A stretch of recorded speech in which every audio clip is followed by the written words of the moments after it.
combined it.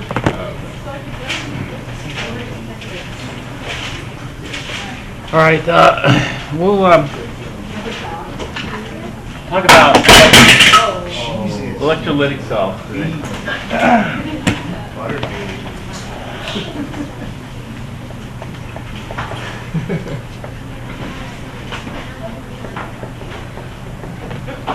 So if we look at our zinc copper battery,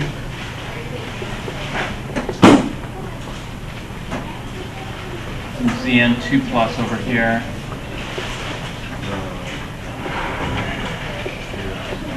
Plus, and some kind of salt bridge here.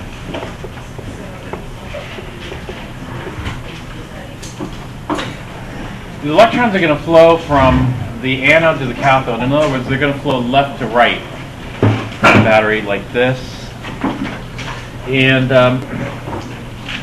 eventually it's going to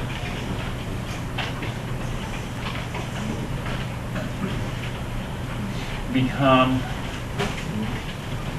a dead battery. Once it becomes a dead battery, we can try to recharge this. And the way we recharge it is, rather than having the electrons go left to right, as they normally do, because copper-2 is a good oxidizer, we're going to force the electrons to go right to left. And so what we'll have to do is we'll have to hook up an external power supply. In an external power supply, there are usually two things that you can adjust. The volts, you turn up the volts,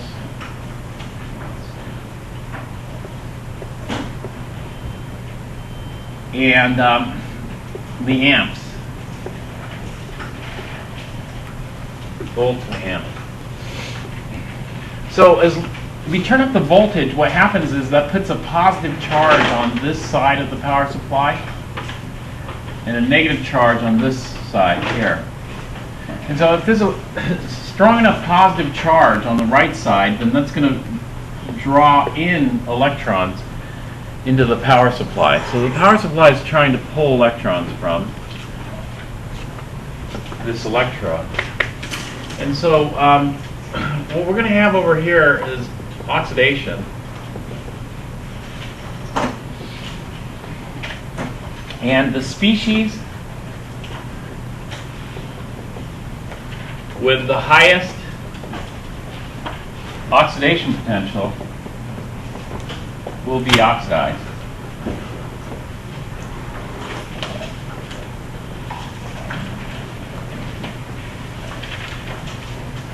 So that species would typically be copper here, assuming this battery has nothing else and the anion isn't easily oxidized. And so we want to oxidize the copper because we want to regenerate this battery to form copper 2 plus 2 electrons. Those 2 electrons get fed into the circuit here. And so as long as there's a big enough voltage, it'll oxidize copper. And you can adjust the voltage on the power supply. Over on this side, we're going to force electrons in. And so we're going to have reduction here. Again, the species with the highest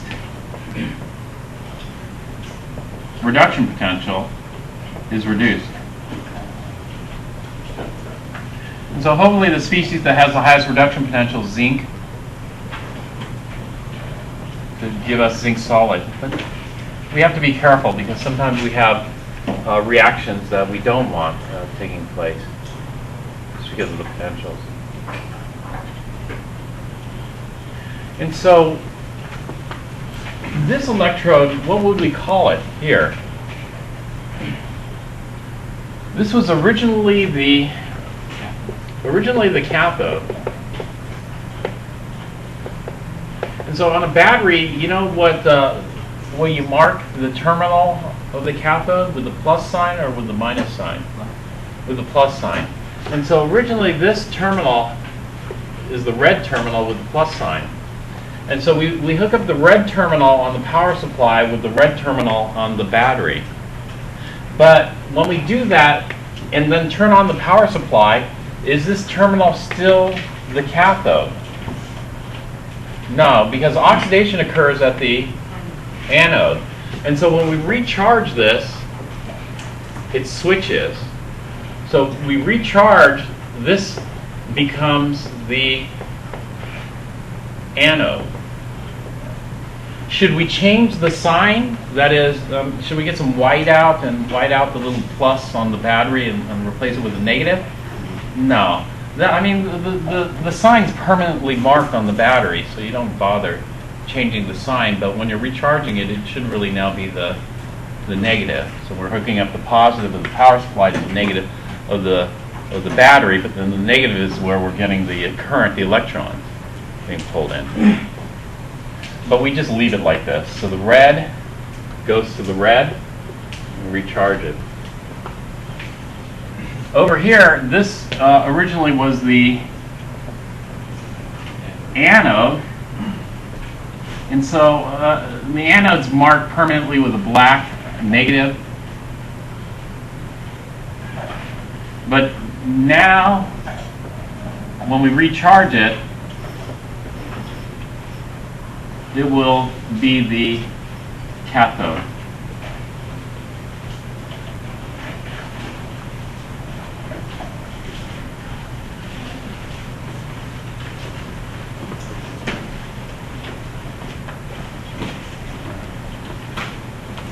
And so we just let this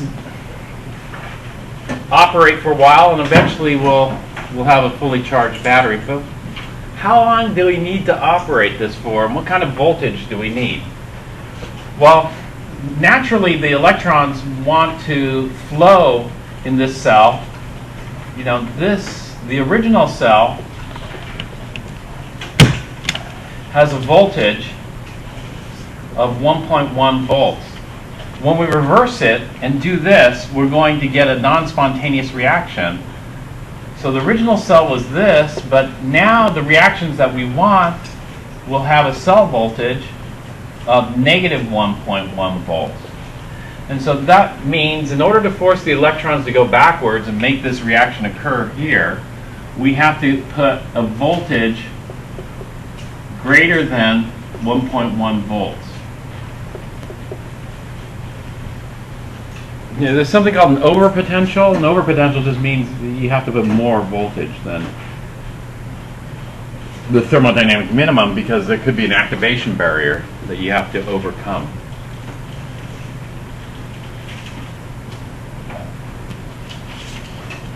And so just as long as we have more than 1.1, or maybe even more than some other number, a little higher than that because of the overpotential, we could get this to occur. Now, how long do we need to recharge the battery?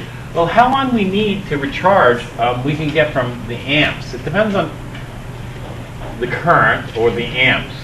The amps tell us how many electrons pass through here. And so let's take a look at this.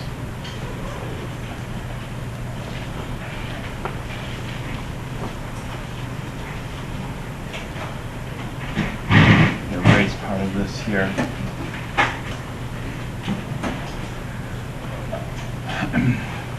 So this battery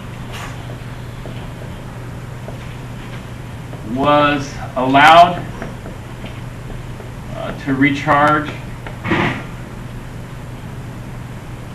for 5 minutes.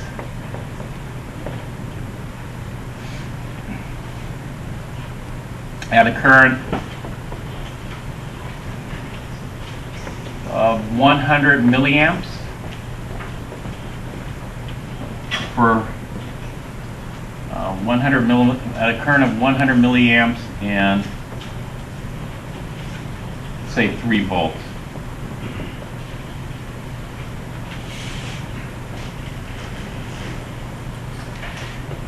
And so whenever we have the amps here, amps, we can do electrochemical stoichiometry.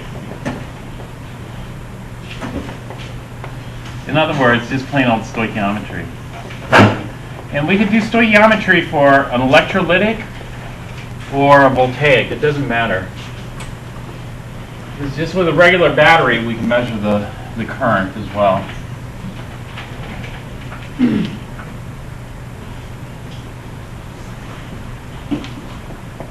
And so let's just say for both types of cells.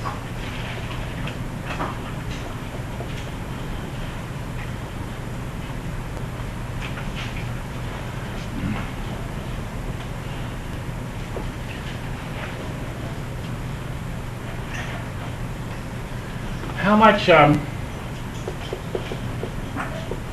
let's say, how many grams of zinc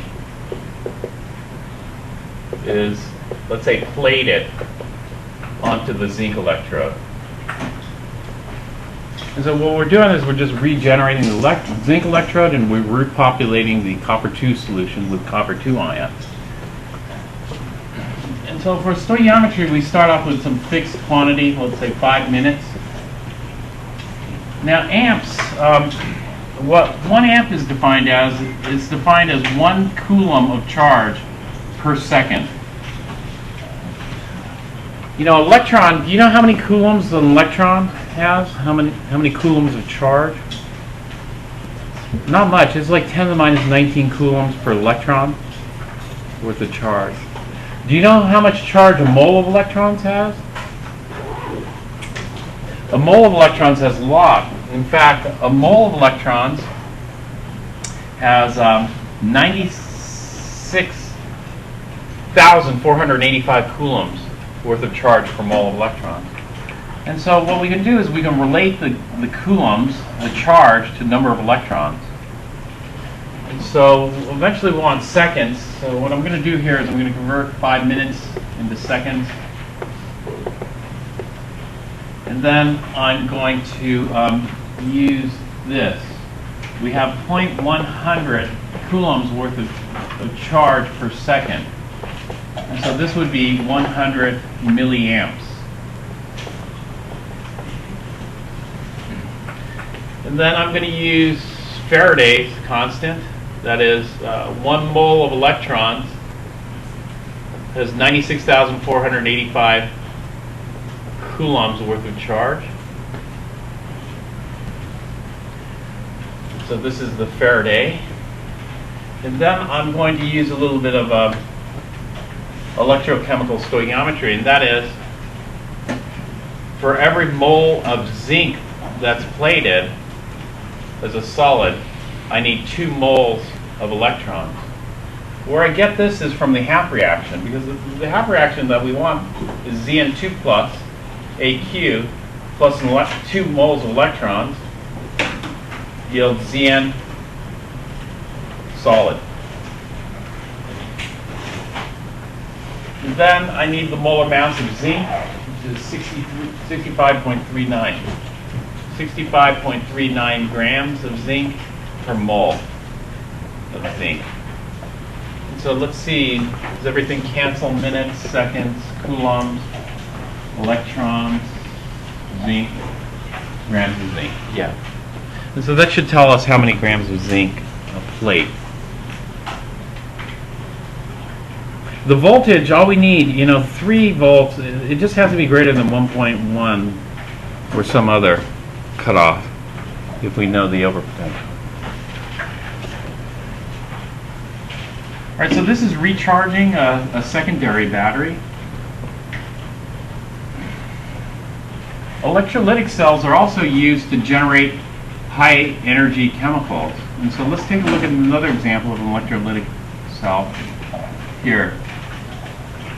This one I'm going to put in 1 beaker. If I put some sodium chloride, AQ, then this is a stable mixture. It's just sodium ions, chloride ions, and water. And then I'll put 2 electrodes in here. Nothing should happen. So it's unreactive. And so I could use a single beaker rather than 2 beakers. And in the electrochemical cells, we have 2 types, the 2 beaker ones and the single. The 2 beaker ones, you're going to see those for voltaic cells. The single beaker for electrolytic cells. Here, if there's no power coming to this, nothing's going to happen. It's just a salt water mixture. But if I apply some power to this, here, and then turn up the voltage, it's going to generate a big positive charge here and a negative charge here. And so crank up the voltage, it's going to pull electrons in here. And so it's going to oxidize something. What is going to be oxidized? The species with the highest oxidation potential. And so let's see what species has the highest oxidation potential. We have 3 species, actually 4. Platinum. Does platinum have a high oxidation potential or low oxidation potential? Low. Moderately low or very low? Yeah, very, very low. It's incredibly stable metal. And resists oxidation, resists attack. So platinum's good. Even though platinum is a very stable metal, that doesn't mean it's not going to react. It's not totally inert. In fact, what we generate here is this electrode is going to become positive because of the positive charge here. It's pulling electrons this way, right? Well, once this electron becomes positive, well, I shouldn't talk too much about the sign, but what we're generating here is something called an electric field. Have you heard? Electric fields are when you separate the charge. Positive charge on one side, negative charge on the other. And so platinum's not totally inert because it's kind of interesting. Somebody did this. They put a couple of platinum electrodes and turned up the power to try to generate an electric field. And they wanted to see, does an electric field like this alter the way tumor cells grow? Maybe it inhibits the growth, or maybe it does something. Did they have some kind of hypothesis? For example, the hypothesis is electric fields will do what to tumor cells? What do you think? Do you think they had some kind of hypothesis and some questions and test those questions? No. You know what they did? They just took a couple of electrodes and then got a petri dish of tumor cells and then just stuck it in there, cranked up the voltage, and then see what happens. Just observe, just take observations. And so they crank up the voltage here.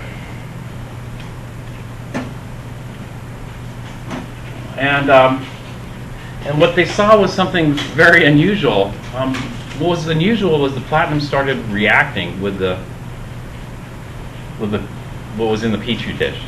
That's what they call it, culture medium. And that reaction was producing something. It was producing something that was lethal to the tumor cells. And so whatever was reacting with the platinum was killing the cells and killing them very effectively. And so they wanted to find out what that was. And so what you have is you have a tiny bit of product coming off this, let's say, and it's killing the cells. How do you figure out what that product is, what the active ingredient is? You got this complicated mixture containing a whole bunch of cancer cells and some other stuff. How do you separate that chemical from everything else? Well, that would be a horrendous task, because if you think back, when you were doing your separations and qualitative analysis, you had huge quantities. And then, even with huge quantities, you probably were generating tiny bits of PVT that you were centrifuging. It was so easy to lose, wasn't it? And so easy to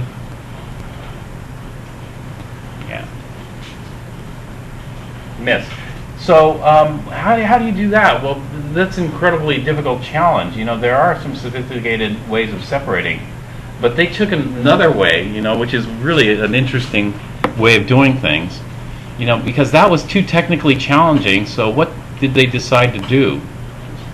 Produce a lot. One is you could produce a lot. The more you produce, the easier it is to separate. And the same goes, in the qualitative analysis, they tell you to add water to dilute it. But when I hear add water to dilute, why do you want to dilute it? The more concentrated it is, the easier it is to separate. And so something like this, they didn't generate enough to separate. And so they couldn't figure it out what it was. And so what they decided to do was to look in a book and find every single platinum compound that's ever been synthesized or found in nature. and then they bought all of them. And after they bought all of them, or made all of them, because some of them you can't buy, some of them you have to make, right? Then they tested, each by each, they tested it to see if it had the same properties as this. And they found it. It turned out it was a well-known compound, cisplatin. Have you ever heard of it? Cisplatin is a drug that's been available for 20 or 30 years now. It's an anti-cancer. We call chemotherapy.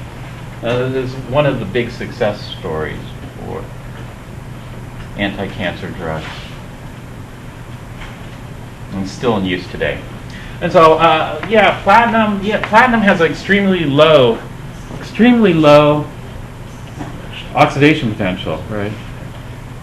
It doesn't mean it can't react. Well, it's not going to react in this mixture. And so what's going to have the platinum, isn't it? How about sodium ions? Do sodium ions have a high or low oxidation potential?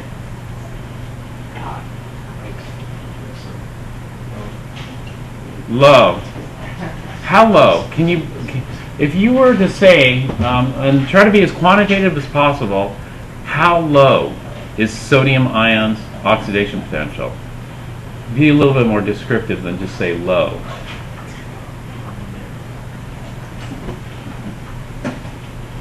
On the charts low or off the charts low? On the charts low? No, off the charts low.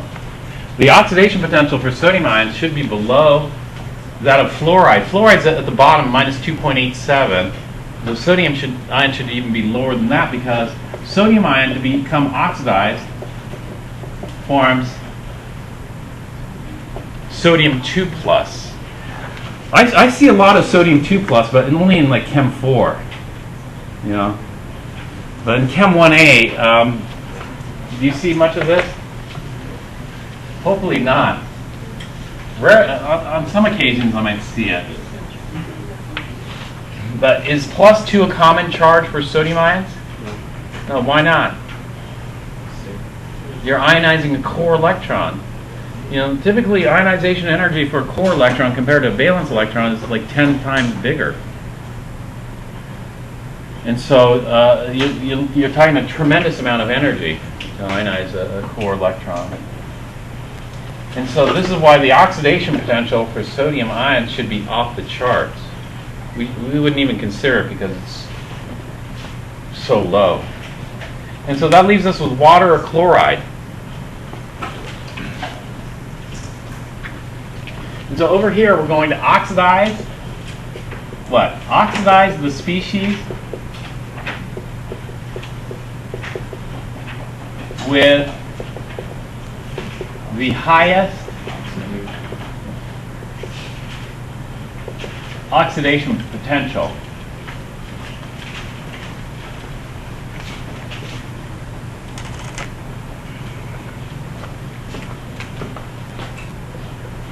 Unfortunately, there is one exception you have to memorize.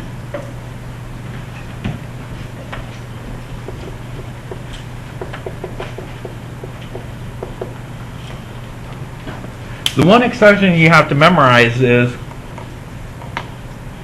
this.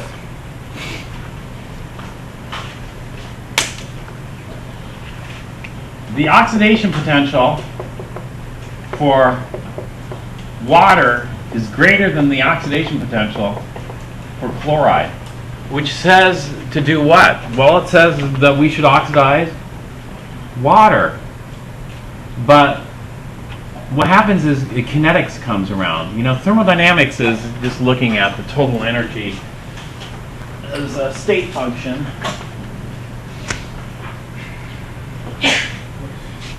And so we get a situation like this where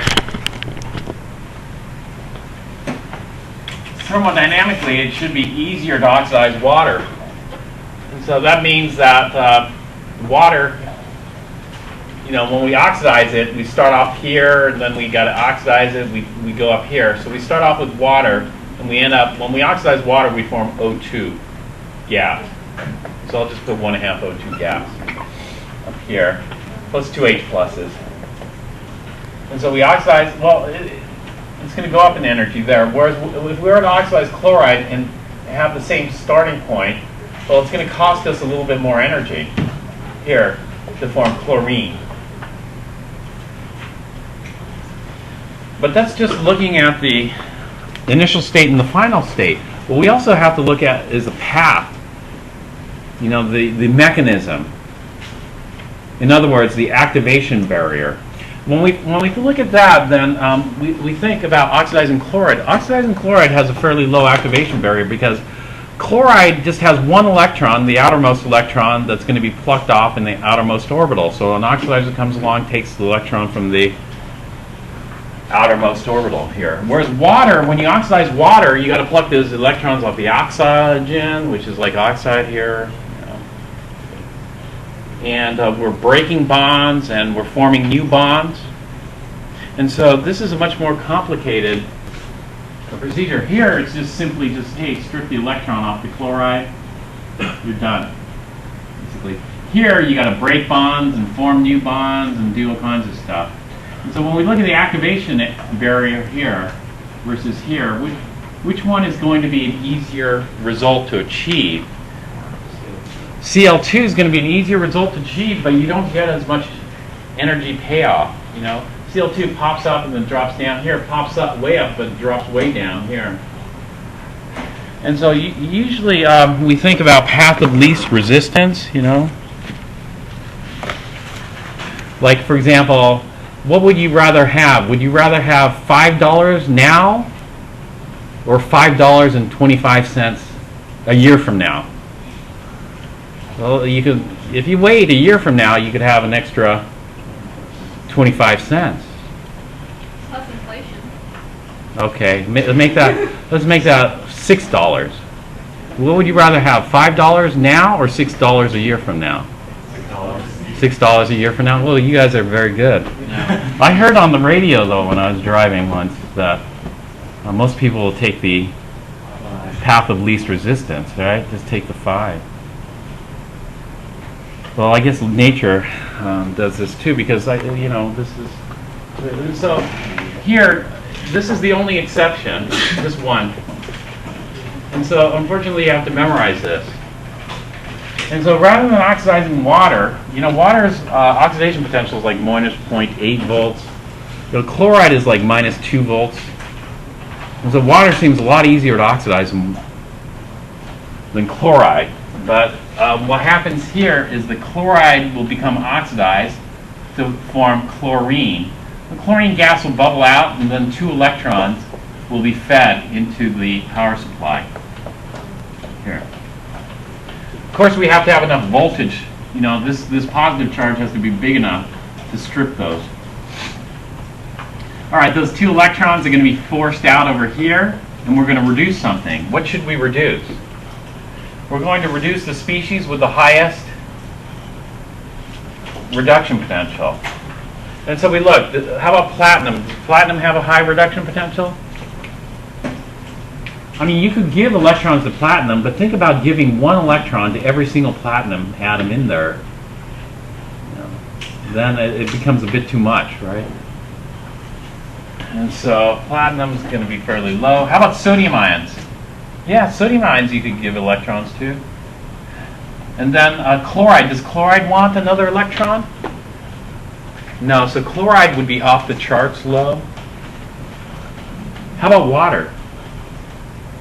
Yes. And so it becomes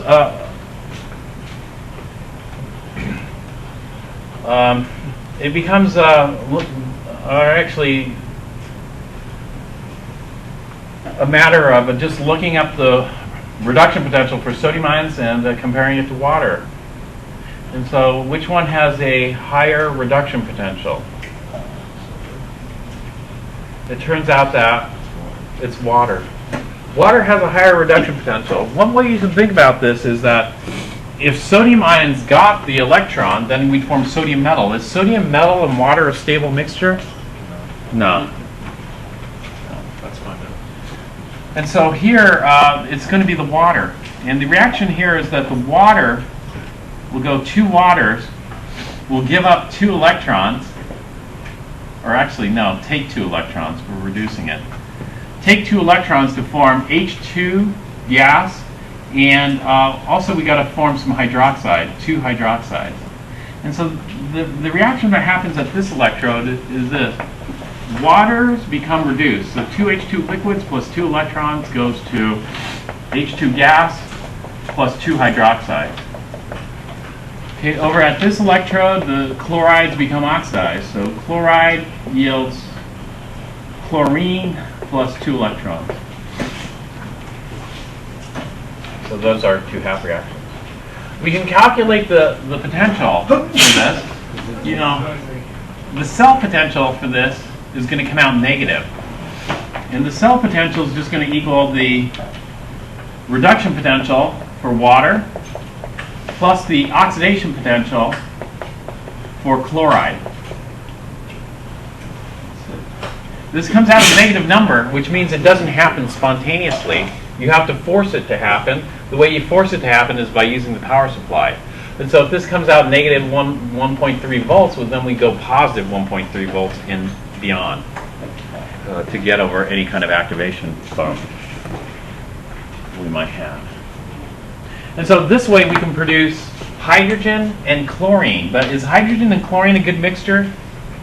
No, that's an explosive mixture. And so we need some kind of barrier to make sure that the hydrogen and the chlorine don't mix. But we need ions to be able to be transported back and forth, because anions have to migrate to the anode, which is here. Cations have to migrate to the cathode. And so by convention, when I do an electrolytic cell, on an electrolytic cell, I put the anode on the right and the cathode on the left. When I look at a voltaic cell, I do the opposite. I put the cathode on the right and the anode on the left. And that's because the electrolytic cell, we're always reversing the direction of the electron flow. And so when we're looking at the original reaction is cathode on the right, anode on the left, but that's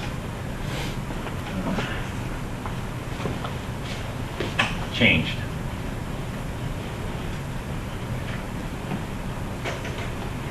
Well, if I want to generate sodium metal, how can I do it? You know, I have my sodium ions here. I want to reduce those to sodium metal. How can I do it? Well, one way to do it is make sure there's no water around, because the water is going to be easier to reduce than sodium ions. And so if we do this in a water-free, well, how can we do it in a water-free container, you know? Yeah, molten sodium chloride. If I use solid sodium chloride, it's not going to work. But if I use molten sodium chloride, in other words, liquid sodium chloride, it should be no problem. As in liquid sodium chloride, I have mobile ions, just sodium ions and chloride ions. Do the same thing. I'll stick a platinum electrode here, a platinum electrode here, and then some kind of power supply. I don't need a salt bridge because the ions can just migrate as is. And molten sodium chloride shouldn't react with anything that's stable. And then I just turn up the voltage. Here, crank up the voltage, and then pull electrons into the power supply here. Now, what am I going to oxidize? Well, I have 3 choices: platinum, sodium ions, or chloride. Which of those 3 will be the easiest to oxidize? Cl-. That's going to have the highest oxidation potential. And so what's going to happen is the 2 chlorides are going to go here to the anode and generate chlorine gas, plus 2 electrons that get fed into the power supply. Those 2 electrons get forced out here. And so I'll have an electron combined with some sodiums to form sodium liquid. Sodium metal has a fairly low melting point. And so, you know, at this temperature where we have molten sodium chloride, the sodium metal should be in the liquid phase also, completely melted. So we'll need 2 sodium ions to balance this out. So over here, 2 sodium ions plus 2 electrons yield sodium liquid. And then over here, I have 2 chloride ions yield chlorine gas plus 2 electrons. Okay, those are my 2 half reactions that I'd add up to get my net reaction. Net reaction is just sodium ions plus chloride ions yield sodium metal plus chlorine gas. All right, the thing I want to ask, will the sodium liquid mix with the sodium chloride liquid?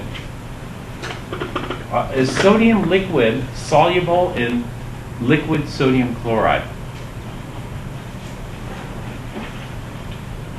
Yes.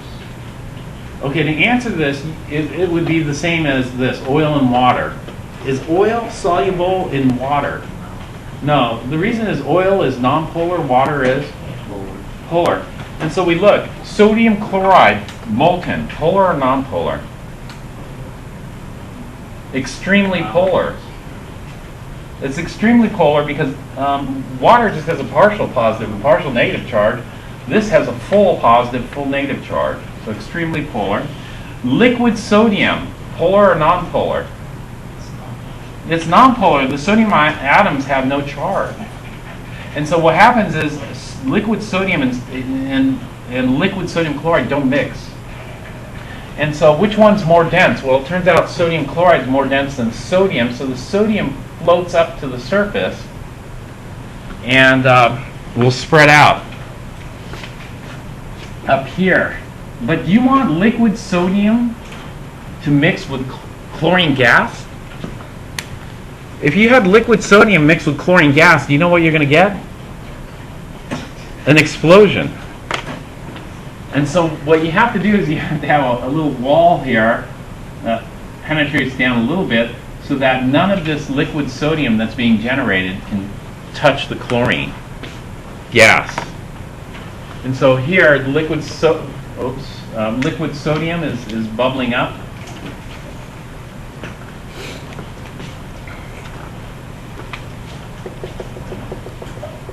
And over here, the chlorine gas is being generated. Chlorine gas. There we have it. So again, if we want to figure out how much voltage we have to apply, then we'll calculate the cell potential. The cell potential is we're oxidizing chloride, so we're looking at the oxidation potential for chloride plus the the reduction potential for sodium ions. And that's the voltage. It's going to come out negative again. And so we need to oppose this by cranking up a positive voltage that overpowers that negative voltage.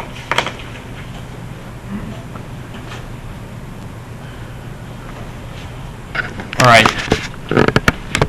The next cell, let me do one more.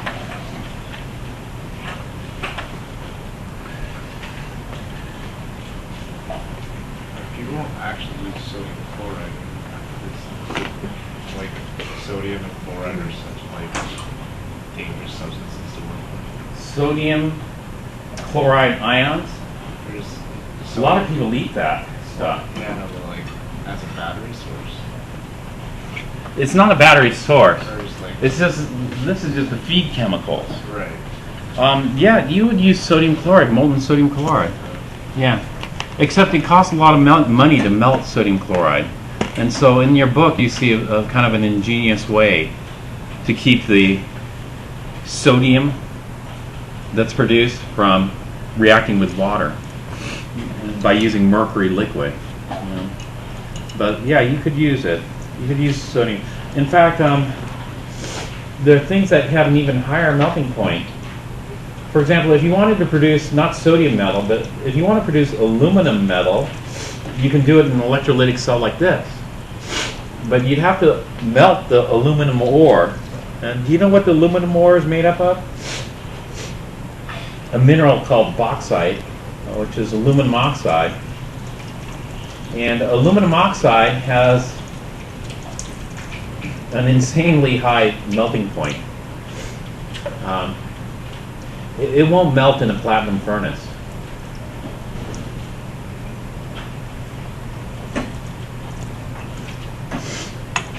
Volcano.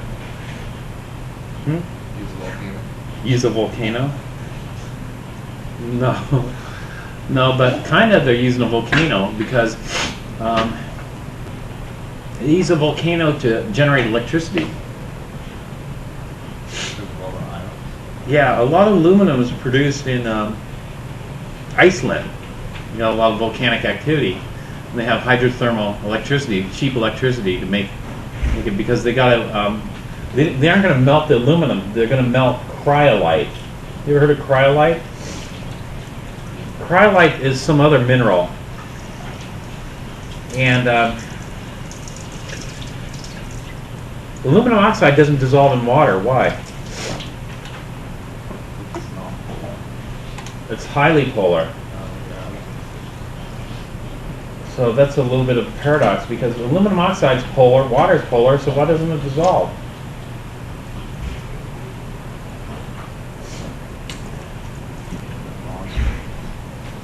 Bond strength, yeah. What do you know about aluminum oxide?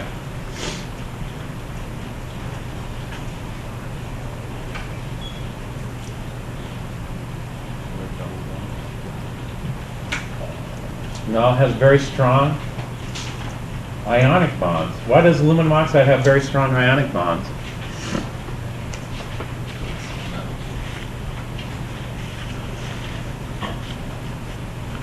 You guys probably aren't thinking about this. This is from too long ago. Too long ago. I'm talking about the solubility rules.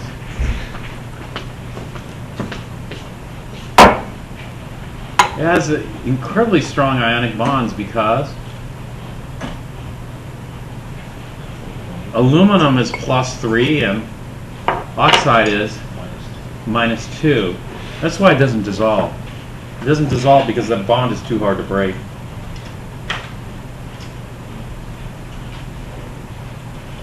This is just potassium iodide.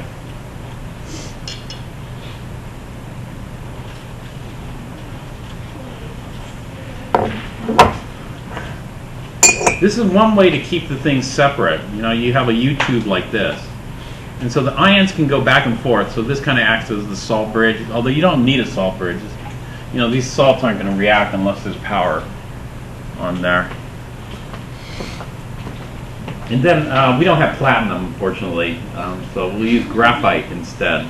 And so we'll put a piece of graphite here, a piece of graphite here. And so in here right now I have potassium iodide, AQ. What's going to happen? Well, let's take a look.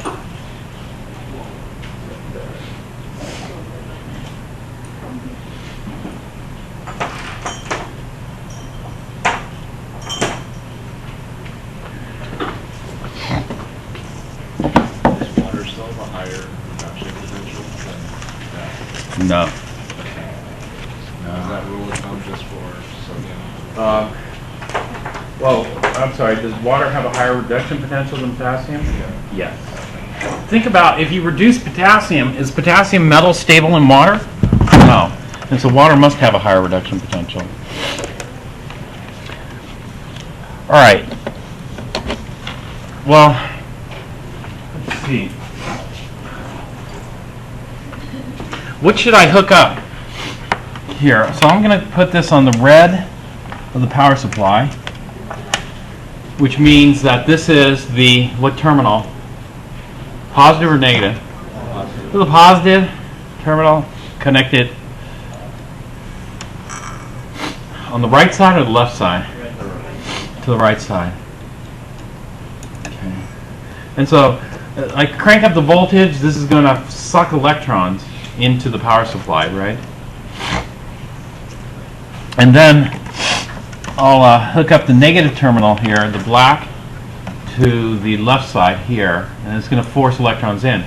And so I'm going to oxidize the species with the highest oxidation potential. So we have 3. Graphite, extremely low oxidation potential.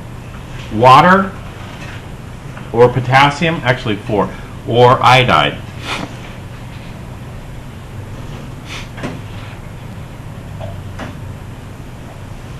Graphite, low. Potassium ions, easy to oxidize or hard to oxidize? Hard. You know, so it'd be like off the charts hard to oxidize. That leaves water versus iodide. Which do you think is easier to oxidize, water or iodide? iodide. Iodide's a big ion, unlike chloride. You know, chloride's a lot smaller.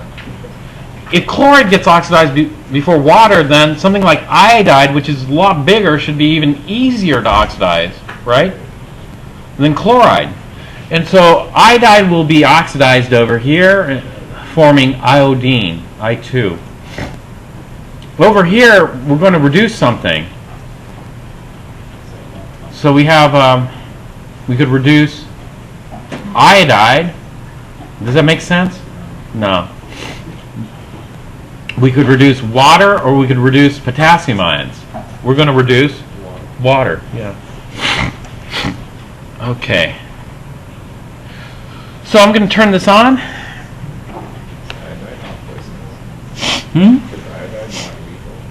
Iodide is iodide. People eat this stuff.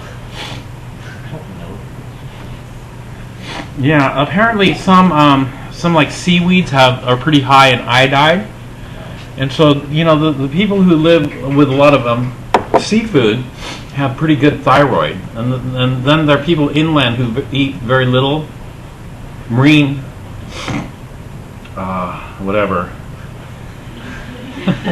Seafood. We have allergies, so. And they have to take iodide supplements, you know, for that. In fact, a couple of my students had they showed me some iodide supplements they were taking. And so people actually, iodide, this is regarded, you know, somewhat generally regarded as safe, although this says toxic here. I'm not too worried about it at all. Potassium iodide, I don't think of it as being very lethal. Iodine, on the other hand, is a little bit more reactive. You know, iodine is used as a antibacterial agent. You know, it comes in these purple solutions. Have you seen that? The white, like surgeons use it for surgery, that kind of stuff. It's a little more reactive, but not terribly. I mean, some people get it mixed up and accidentally consume iodine instead of iodide. All right, so what I did, I turned on the power supply. Now I'm going to crank up the voltage. The voltage right now is 0.18 volts. Not much is happening. In fact, it doesn't look like anything's happening. And so let's turn up the voltage here. Let's go to 1 volt. Could be just slow.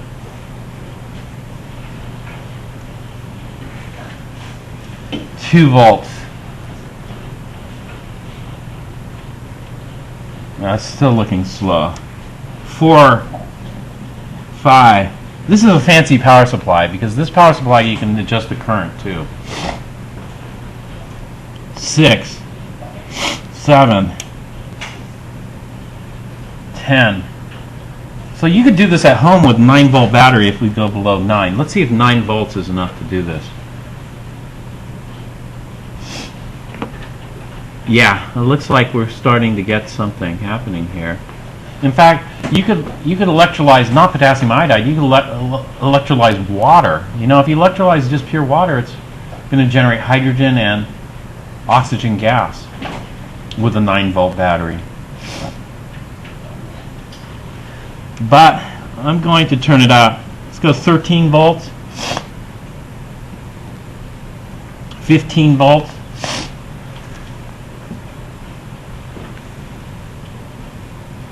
I want this to happen faster. 17 volts.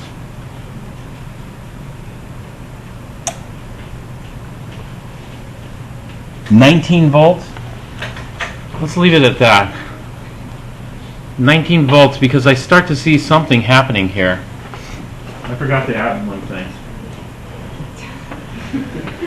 I'm gonna add some phenolphthalein. Do you know why I'm gonna add some phenolphthalein? So if I could see if any what's produced? Hydroxide. Do you see bubbles of gas forming over here? It's kind of hard to see, but there are bubbles of gas forming here. But in addition to the bubbles of gas, I also have hydroxide forming here. And the gas over here, do you know what it is? Hydrogen gas. We could stick a match there.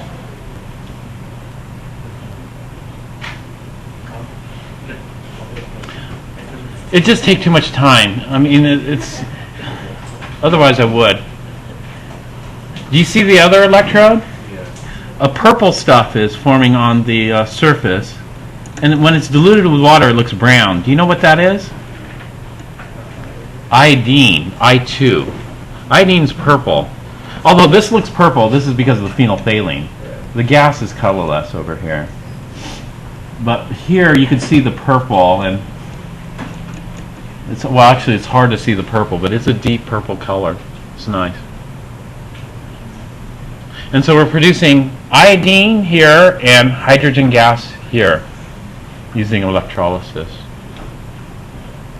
So I'll let this run for a while.